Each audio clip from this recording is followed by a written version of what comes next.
viewers, welcome to exclusive promotional show of Eise Nanggi Nattabara, Evening Star Film Production Amadi DIS Construction Material Private Limited Kudol Tamba, Eise Nanggi Nattabara. Taba the romantic movie Malagasu High film full-on action thriller movie ni. Film production houses na mamangda super hit oikiba blockbuster cinema ahum puthokre high sing into the Nukshit Mapi political base of the movie ni ani subda speed breaker full-on comedy movie ni duga ahum subada Alia inter-community romantic movie. Harbi film of Musimiyam, the Kudol Tamdan Miyam, putting Chingsin Kabaki Matung, the Mari Suwan Kutari Basi, Eise Nanggi Nattabara. Film director, Haubam Pamahiba, producer, Resi Tokshom, the co-producer, Sana Harokchamni, film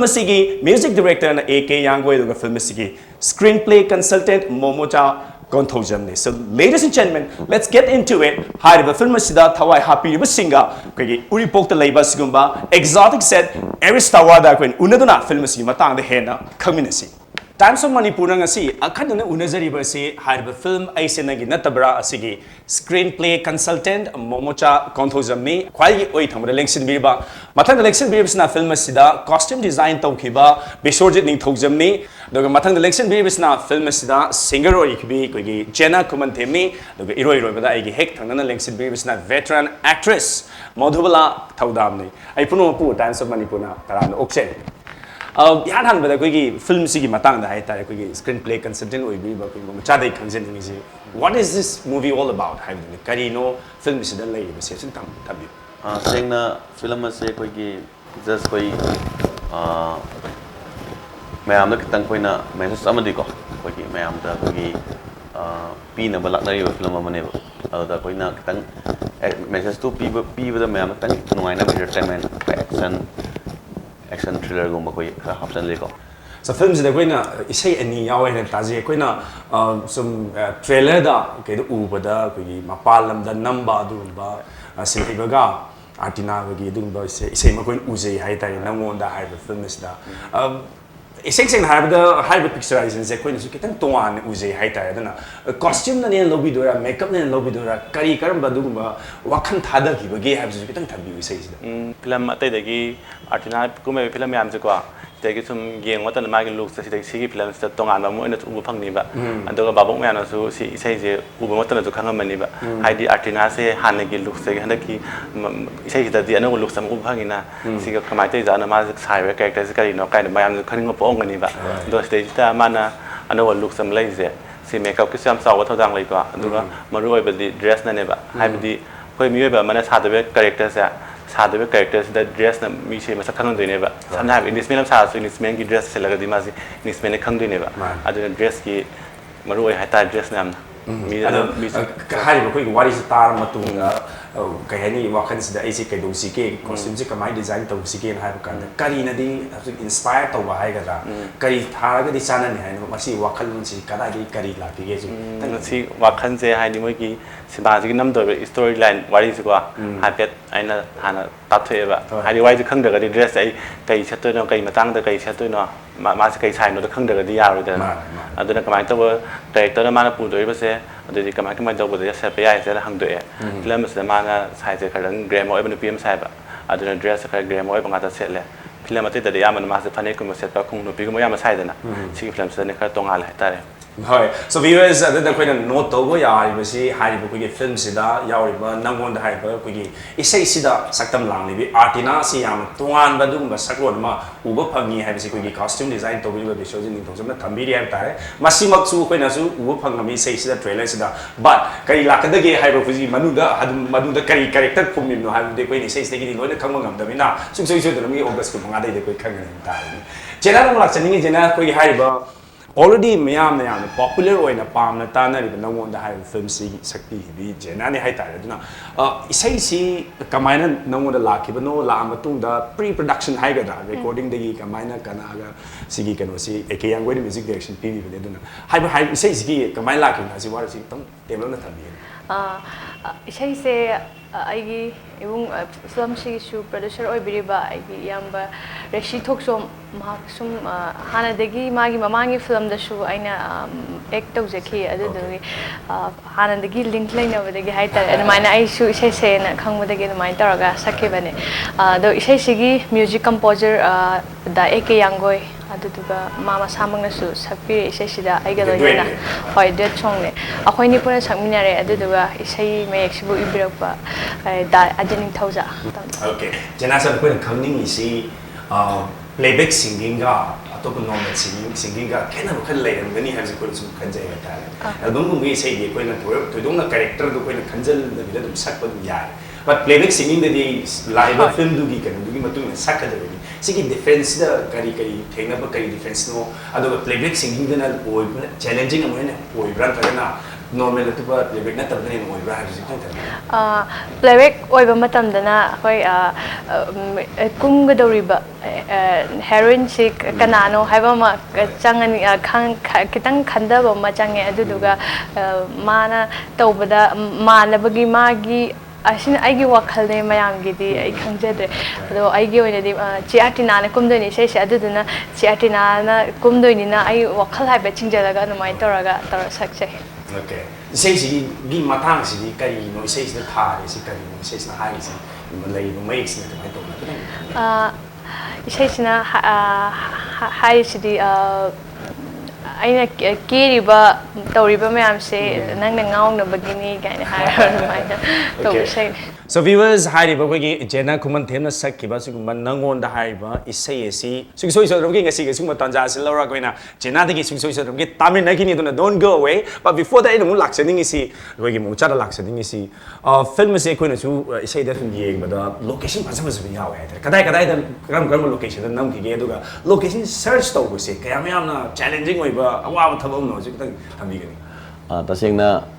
sigi location matang jadi ai sabte hai samak pade haja gedo ai di yaujade yaujade adu bu koi producer ai marup rishi editor inong sigi film ji editor inong sa kunrak pom marup adagi koi director obiba moina yamna kana thigi ba matam ja di glamour or ko film ni na jaga je koina hadi kono guwahati da ju assam da ju kai kai lege ani barbutagi kono gi magi nakanda kai number kai yaba khotpa do ma hamje moi thiraga namjarak pane hadi film ji da jo koi gi producer bi ba resi thoksom jam thau yaung na hai tar adagi koi co producer agi naw koi gi sana hoksom ju yamna thau yaung na tawraga film je hadi yamna kitang tongan ba ya ba hai tar any location da boy gera any ama da boy gera kitang di change sama pamna ba gi hai tar ko sanari ba trends da kitang hai di ko kitang change sama ugadra na tawjagi bane moi punna honaraga hai tar adon isai je mayam dum ai dum haibada dum kitang ma change sama artina ju change sama ure anything location gi ju ore anything urak paina film da ju mayam gi ai khamada mayam thajaba leng ba ne khanje du thajaba je yari gi ko mang dam di hona gim ne du mayam tang lak le 25 august da msfds da mayam yengmina je na hajani anong ai je ai matang biswaji to mu laksen ngi je ko gi costume design oibada Uzik koi lady bas kunai si hai ta ko aya ya da dagi ni koi watli heli hai na chingba kakthok kaksin dagi ni misi kanglon na sini patham na sin hai na chingba mayam le hai ta re si sing si ki marks this da uzik as a costume designer mo ina lai da kaya mayam na challenging oi ba kari khudong cha ba kari apau patta ba uzik tan hai bi khudong cha ba patta ba hai se koi je loimung thengna la tabu koi mayam gi channel ron ama lai bani na haji apai Manipur ja thimu mayam lai bani na ba hai nupina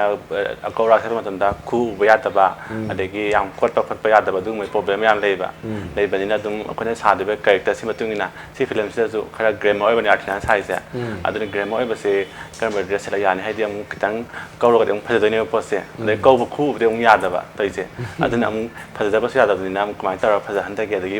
thingi bo si ju mo khona thing ba ge ngas am lei ba su ya da ni na dum ya na ba tong na da mai adjust tong na ga se me hai tai ko gi thing ba si lay na ayana tau ba hai bis dem kaya ma awa ba hai especially ko gi hai film awa ba hai se yam yaw hai aina kok ta khali ba aina tahani bu design se tu phang da yam yaw ba hai athing mai ba dina adai aina changing bu design se hafta lora ga ma palangi pot mali si ya roi du ma hai kadra aina apa ma pot ta da ba yam yaw ba Manipur tau ba dina dum ya ne ba di sem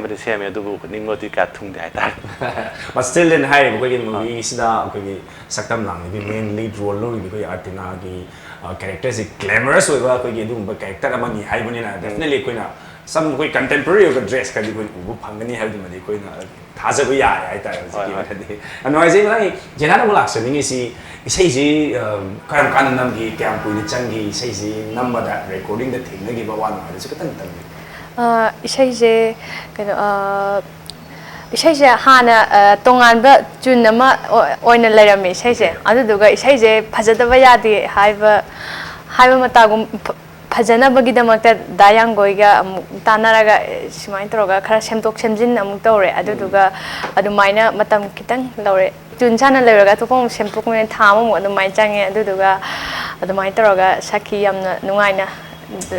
studio दा याम नुंगाइना तरोगा सकरे दायांग गोइना ताकपीरे खंगदबा हाइकदबा ma'am ताकपीरेगा अदुमाइना तौ okay another thing कोई films दा कोई music director ओइबा एके यागोय अबदी को singer high ताइनी से इसे संगी नहीं है मागी मखादा और माग लोइने ना थबक तमनि ना बदा कया म यामना कोइ दा पेन बा कया म यामना तमजिनिंग है बबन लेगी हाबु खतंग थबे मागा दायांग गोइगा पुनम मतमदा याम नुंगाए आइना हाइनिंग बा म्याम सु दायांग गोइ आइसि खंगदे सी ताकपियु अदगी इसै सिगी सी फिल्म सिगी इसै सिसु नत्तबा अतोपदसु सी ताकपियु खपियु अदुम हायरगा मानसु यामना मागी अखंगमा अंगोंदा शेयर तौबिरगा यामना नुंगाइबा इबुंगना हाइतारे माने दुम बा कोगी वाना होनखिबा कोगी दुम कोगी माहिदु न सी म्यामना पाम बे से मा हाइतारे स्पेशली मददा कोई पिक्चराइजेशन दा आर्टिनागी कोगी मागी लुक्स न साइ बितो कोगी इसोजिन थंबिगी नि माइ डिफरेंट लुक्स अमो ओइने इसे दिसु हेना महा अमो कोइन हापका पदम तोय बट जेना हम कोगी रिकॉर्डिंग कोगी तौग्र मतुंगदा सेसी पिक्चराइजेशन थोलपदा करी रिएक्शन उगी हाबदि हाइ पिक्चराइजेशन से उबु मतमदे साना सके सेसी आर्टिना अमदि सिलैबना कोई सक्तम लांगपदा करी फाउबिगी आदि isai se yeng matamda aina video se hek yeng matamda aina sakri isai amuka so hanna sangning pagi angonda yam angonda yamna kaino yamna thongna ha pai tare adugumba ma phawe aina sakri se amtang sangning e gaina mai khalle adubu aloi gre sakpudi yadre amhana kari no haise min sangning is have the hena better oiba ma piram bangam gani haibigi hoi video se wo matamda yamna isa se yamna फजबा location फजबा ma'am दो उबदगी आइगोन यामना थौना हाप अमुक हेन हाप हाइता याम नुंगाइजे गोगी हाइब फिल्म सिदा म्यूजिक डायरेक्शन पीबी रो एके यांगो ए वेरी टैलेंटेड गुंबा म्यूजिक डायरेक्टर प्लस सिंगर ने मागे दुगुंबा पावरफुल ओइबा इसे अनि हाइ मूवी हाइब फिल्म सिदा यावरी हाइबनी मथा आई ममाल लाक्सदिंग इसे कोगी फिल्म सिदा कोगी कितक नमलक तबमा साइ कैरेक्टर मा साइ ना हाइबी अदुमपु अवा नुंगाइ हाइतारे को फिल्म सिगी शूटिंग की अदुगुंबा मरतुदा करी करी अवा नुंगाइ करी करी थेंगनर के हाइबस मा कितक दबी फिल्म से नम मतम अवाबदी याम यावरे यावरे हाबदी अखोइगी आर्टिस्ट गाइनबगी ममा साबी अखोइ जाने लोकसल थमनी अदगी हीरोइन हीरो सिंसे गाइबदसु अखोइसे अदुम अमियाका दन लेबगुंबा सि मयाम यावदब नतेबा अदुना अखोइ सिगी अवा नुगाइ दुनीने अदगी मोइ ला कांदना ngasai गाइरबदो वाबदो काउगिबा अदमाइ तोदना फिल्म से अखोइ मयाम सुमाइना हराउ तयाम तरगने फिल्म सिम लोइसलाइमनेबा सैसिदा आइना कुम्बा रोल से हाइजरे हाइबी आइसे नंगी नत्तबरा हाइबा फिल्म सिदा आइना कुम्बा रोल से आइसे मामा मसाई सिगी फिल्म सिदा आई डॉक्टर मा अदुगा हॉस्पिटल सिगी आई डायरेक्टर साइब सिगी रोल से कुमजेबा खरा मामा से खरा ngam lai phai tare masa busi yak lu tokjaba aduga masa se kadai de kai soi ki ga de hai khanba mama maneba aduga ai san pisina magi koine jeba nupa sidi khara hanya kana handaba miyeng se pam daba khara high headed oi pam ba mama se adum ba role ai sajab se se ado wai su yam nungai ri hai ro koi khara ngam lap taw ba koi mama gi role ma su lobi hai na films de yaw gi ba dung ba dialogue hai ga da mate bang manam khudol tan mana ai sabu su marup oina tinaba saraga ai isa nu pibusu mangan ge khanba okay lalang gadra chimang gadra khandre ke je kai di yam na koi gi ta da dum hai di film da torom doi ba koi gi action do hai ta dum koi u ba phangje hai ta aduna mama na hai ba pochi matang se da sagi leira mi ba poching si sum tholak pa da gi pelak ta bai matang ma gi sin gi da gi hai ba ta And when I say, thanks to the viewers, I break them. Those are break harding the film sigi trailer. Me and Tamina do get breaking. Matung me and Kawiro the see Jenna Kumantena Hyderabad films the Yawan Nangon Hyderabad. It says live Sakpigani. Don't go away. We'll be right back after this break.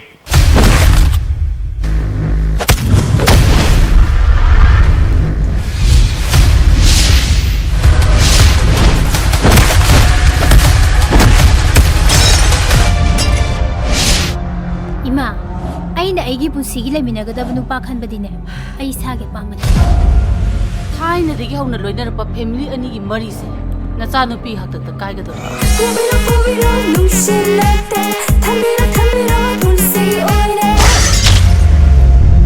Mafam se romance sobam nate. Romance pamagdane. Araswanda. Mana ai isabu marup oina tinaba saraga. Ai isa nupi busu mangan ge na khana. Ai nang nusi. Ai di nang nusi de.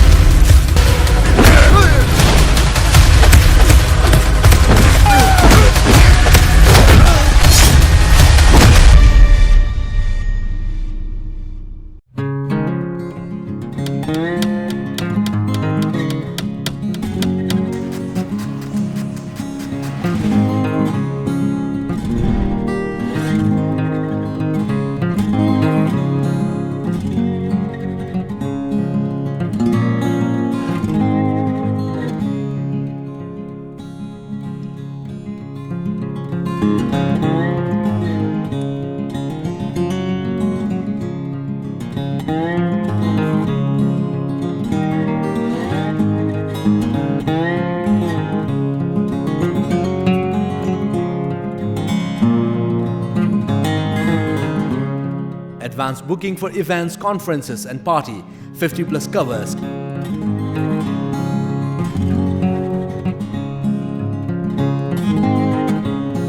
Aris Tower since 2002. Kindly contact us at 9612719966. Address Uripokhuidrom Lekha, UK Road, opposite petrol pump.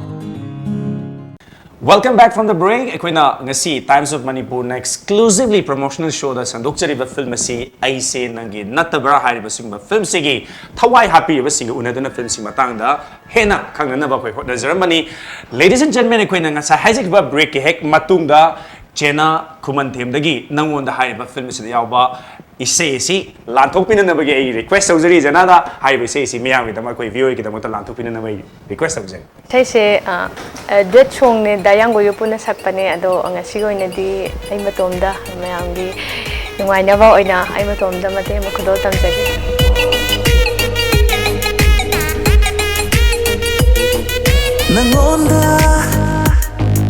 Nangonda ngobservely Nangonda saksavely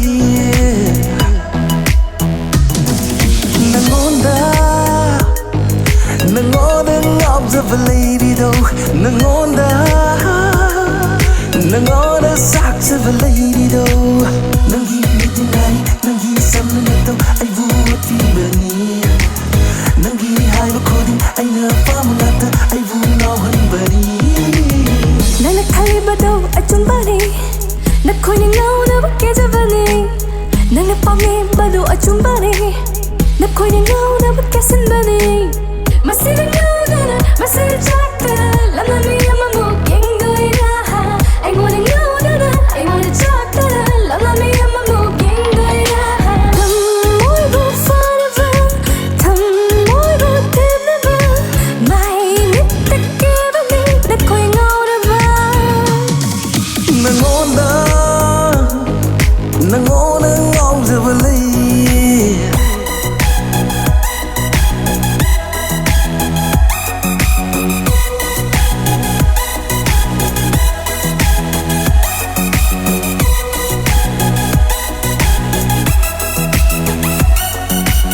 Nija oi begi punsini Apaba kongli mapamjayne Punsi amagi tangkak amada Nangga thina na bisinda tabadi Wakal do sumlene Thamoi pung benjai Wahai do tabada Thamoi pulum yangali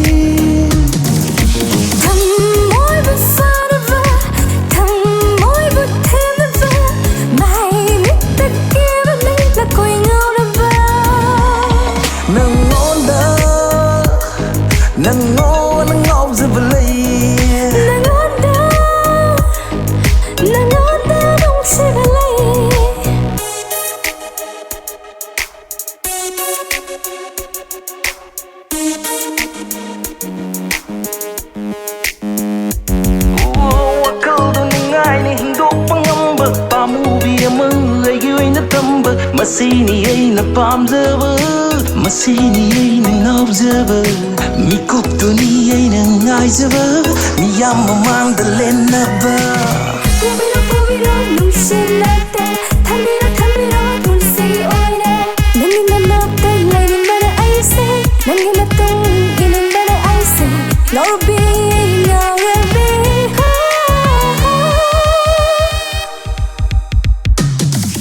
Nangonda Nangonda ngawjaba lay Nangonda Nangonda saksaba lay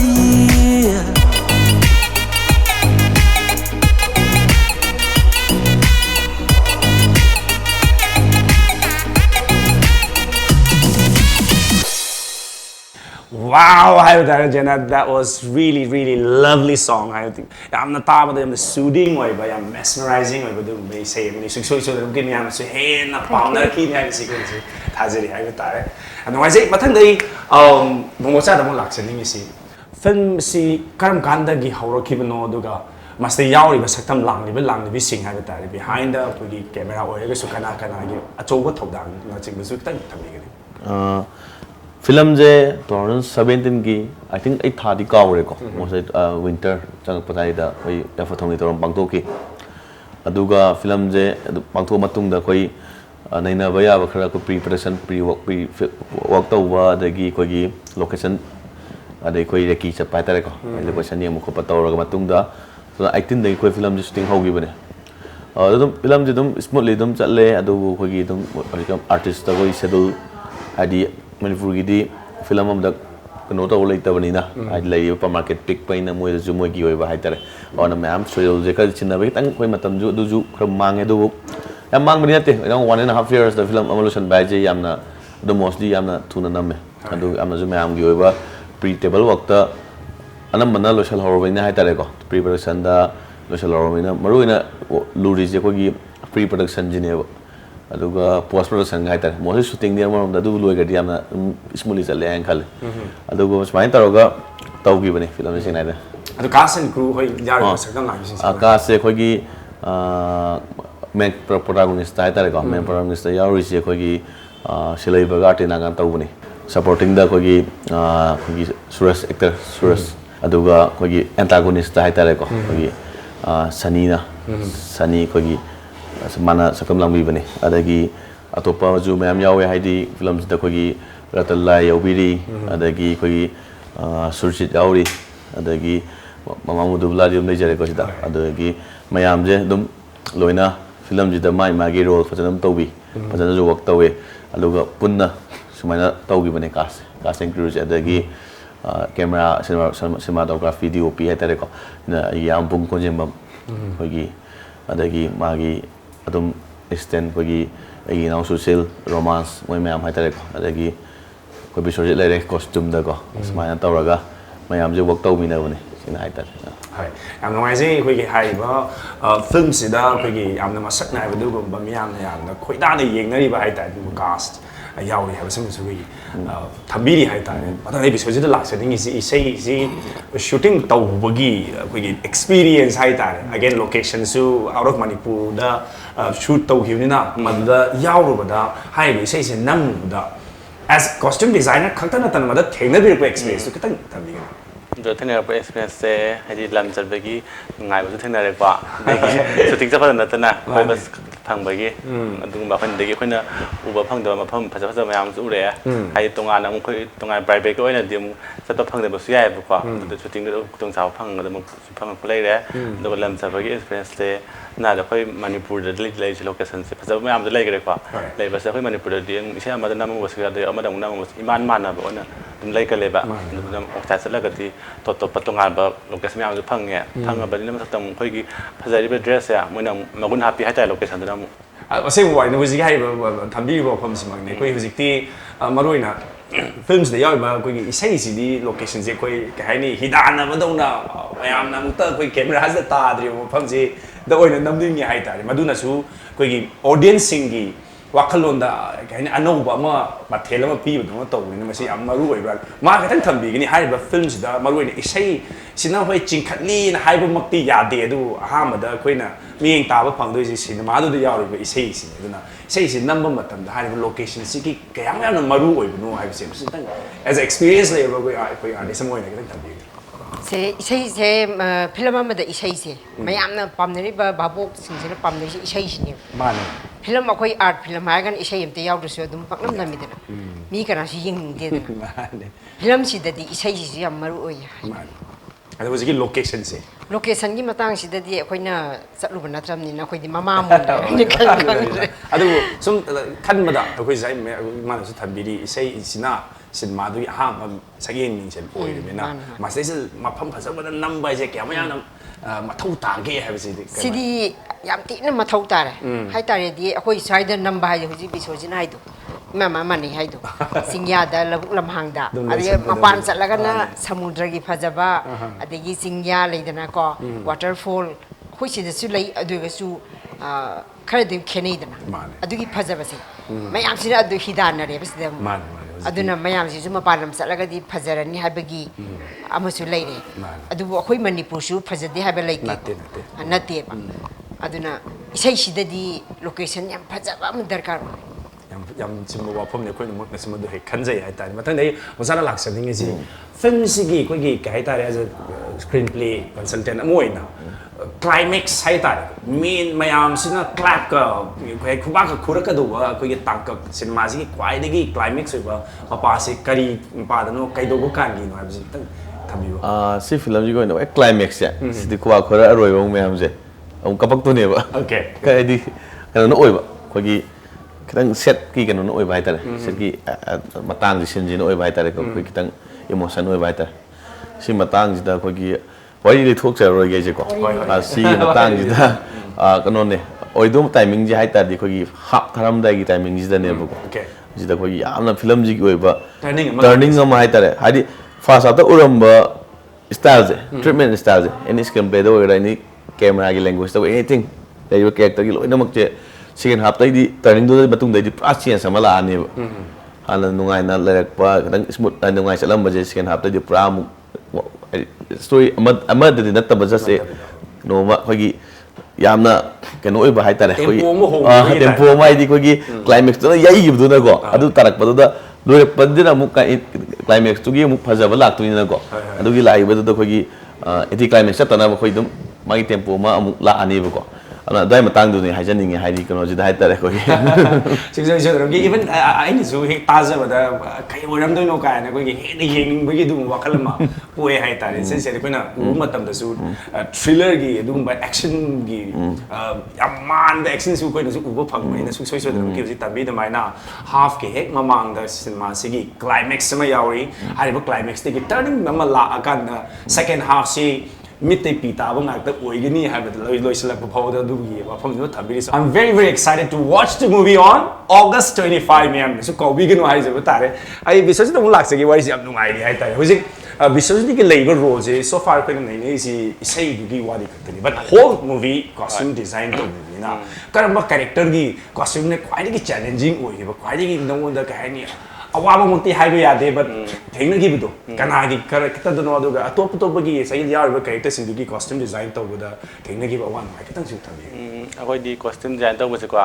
ayam bana film di heroine gu bana ayam maru oina tawe ba khona pai ba di film ta ya ba artist to gi mate ya mi dana ya ma din khona loi mak taw di tung sa ba lai sa ba hai ta de aduna khona heroine oi bas ma maru oi ba